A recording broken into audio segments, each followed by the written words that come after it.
हम बात करते हैं कि हापुड़ मामले पर जो अधिवक्ता स्ट्राइक पे लगातार चल रहे हैं उसका असर क्या पुलिस प्रशासन या उत्तर प्रदेश सरकार पे है या नहीं, और स्ट्राइक का डायरेक्ट इनडायरेक्ट फ़ायदा और नुकसान किसको हो रहा है, इस पहलू पे हम आज गुफ्तगू या डिस्कस करते हैं कि चूँकि जब कोई पुलिस प्रशासन या स्थानीय प्रशासन या सरकार के किसी भी अधिकारी, कर्मचारी या डिपार्टमेंट से परेशान होता है या सताया जाता है या उसके खिलाफ एक्शंस और रिएक्शंस होते हैं, तो व्यक्ति कहाँ आता है और क्या रेमेडी के लिए, किस रेमेडी के लिए किसके पास जाता है। तो सबसे पहले अगर आप क्रिमिनल्स मैटर में देखें कि अगर किसी बंदे पे एफआईआर दर्ज हो जाती है तो सबसे पहले वो अरेस्ट स्टे या एंटीसिपेटरी बेल यानी अंतरिम गिरफ्तारी पे रोक और या अंतरिम जमानत या अग्रिम जमानत के लिए वो लॉयर को कांटेक्ट करता है, वकील को कांटेक्ट करता है और केस में कोर्ट में केस फाइल कर रेमेडी की तलाश में वो लोअर कोर्ट से हाई कोर्ट और अप टू सुप्रीम कोर्ट तक के प्रयास करता है। तो एक्चुअली मतलब इसका ये है कि जब कोई भी व्यक्ति पुलिस प्रशासन से या उसकी एफआईआर के गलत या एक्शन या इनएक्शन से परेशान होता है तो वो वकील के और अधिवक्ता के पास पहुंचते हैं और लीगल रेमेडी सीख करते हैं। अब बात करते हैं कि स्ट्राइक की वजह से बहुत सारे रेवेन्यू के मैटर्स जिसमें कब्जे का परिवर्तन, कब्जा लेना और देना, इसी तरीके से तमाम सर्विस के मैटर्स होते हैं जिसमें ट्रांसफ़र, पोस्टिंग और चेंजिंग। तो इस तरह के भी मामले में अगर किसी की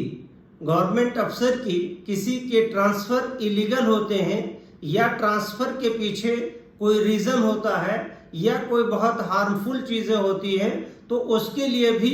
आदमी अपने ट्रांसफ़र को रुकवाने के लिए पहले डिपार्टमेंट से कोशिश करता है। अगर डिपार्टमेंट से फेल हो जाता है तो वो अल्टीमेटली लॉयर और एडवोकेट इंगेज कर करके वो हाई कोर्ट में अपने ट्रांसफ़र या अपने गिरवांश को रेस करने के लिए प्रयास करता है, यानी निचली अदालत से अप टू हायर कोर्ट तक वो अपने प्रयास को सफल बनाने की कोशिश करता है और रेमेडी प्राप्त करने के लिए कोशिश करता है। अब मसला इस बात का है कि अगर अधिवक्ता स्ट्राइक करते हैं तो डायरेक्ट इनडायरेक्ट किसका फ़ायदा है और किसका नुकसान है। तो नुकसान डायरेक्ट और इनडायरेक्ट दोनों में अधिवक्ता का ही है, यानी एडवोकेट्स जब स्ट्राइक करते हैं तो जो आम जनता में उनके खिलाफ किसी भी पुलिस स्टेशन में या किसी भी डिपार्टमेंट के अफसर द्वारा कोई भी इलीगल एक्ट या अन्याय किया जाता है तो उसके खिलाफ उसे रेमेडी प्राप्त करने के लिए वो अदालत की तरफ आता है। और जब अधिवक्ता स्ट्राइक करके कोर्ट का बाइकाट करते हैं तो ऐसी स्थिति में वो क्लाइंट जो पीड़ित पक्ष है वो कोर्ट ना आकर करके वो स्थानीय प्रशासन से अपनी गुहार लगाता है और उसी में अपने को मैनेज करके सेट करने की कोशिश करता है। तो डायरेक्ट इनडायरेक्ट वो अधिवक्ता का ही यानी लॉयर का ही नुकसान होता है। अब जैसे हम मानते हैं कि हापुड़ के घटने पर जो हम स्ट्राइक पे लगातार चल रहे हैं और स्ट्राइक कर रहे हैं, उससे नुकसान जो है आम पब्लिक का है, क्योंकि वकालत का प्रोफेशन वो गरीब और पीड़ित पक्ष को न्याय दिलाना है। अब मान लीजिए कि 14 से 15 दिनों तक लगातार अदालत की कार्रवाई ठप है और क्रिमिनल मुकदमों में लोगों की गिरफ्तारी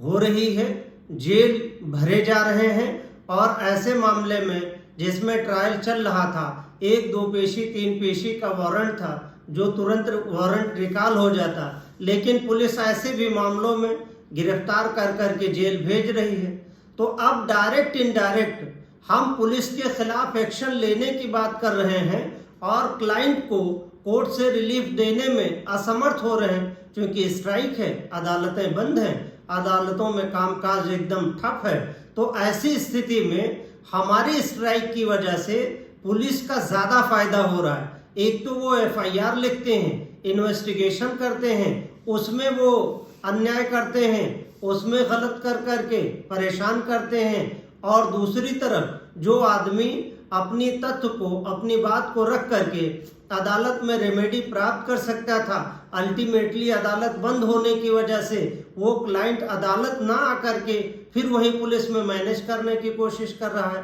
तो एक्चुअली में क्या है कि पुलिस का दोनों तरफ से फायदा हो गया,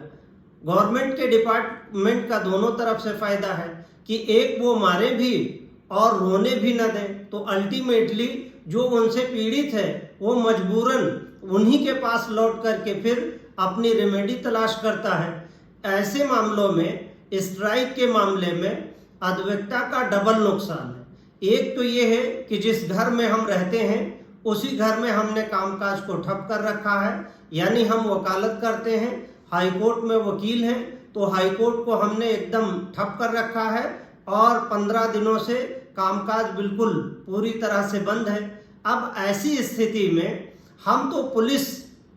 के हाथों को ही मजबूत कर रहे हैं और 15 दिनों तक सरकार उस पर कोई दबाव महसूस नहीं कर रही है, और दबाव होने के बजाय जैसे जैसे अधिवक्ताओं का आंदोलन बढ़ता जा रहा है उसी तरह से सरकार का एक्शन रिएक्शन भी बराबर बढ़ता जा रहा है। जैसे डीजीसी क्रिमिनल जो हापुड़ के थे, उन्होंने जाकर के श्रीकांत गुप्ता जी, तो उन्होंने जाकर के जो चोटिल अधिवक्ता थे उनसे अस्पतालों में मुलाकात की और उनका वीडियो वायरल हो गया मुलाकात का, और सरकार ने 11/9/2023 को श्रीकांत गुप्ता डीजीसी क्रिमिनल को तुरंत उनके पद से,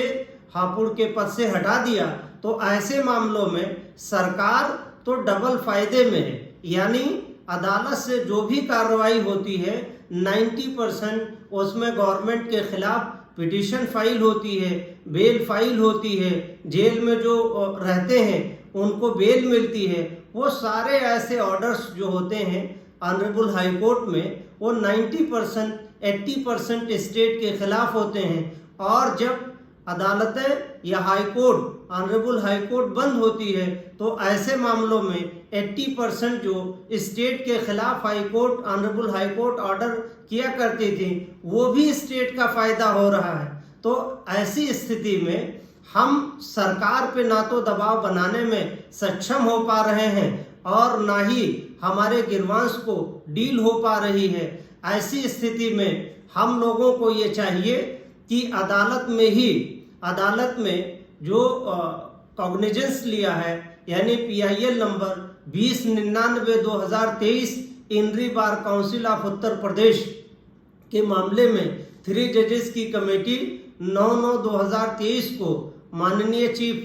जस्टिस ऑफ उत्तर प्रदेश ने बना दिया है। उसी मामले में 3 जजेस की कमेटी बना दी गई है और उसमें एडवोकेट जनरल और दोनों इलाहाबाद हाई कोर्ट और लखनऊ हाई कोर्ट के दोनों बार के अध्यक्ष और उनके सेक्रेटरी को उसका मेंबर नॉमिनेट कर दिया है, और उस पिटीशन में डेट 15/9/2023 लगी हुई है, और जो कमेटी में 3 जजेस सिटिंग जजेस की कमेटी है वो ऑनरेबल इलाहाबाद हाई कोर्ट में सेटिंग करेंगे और 16 को उस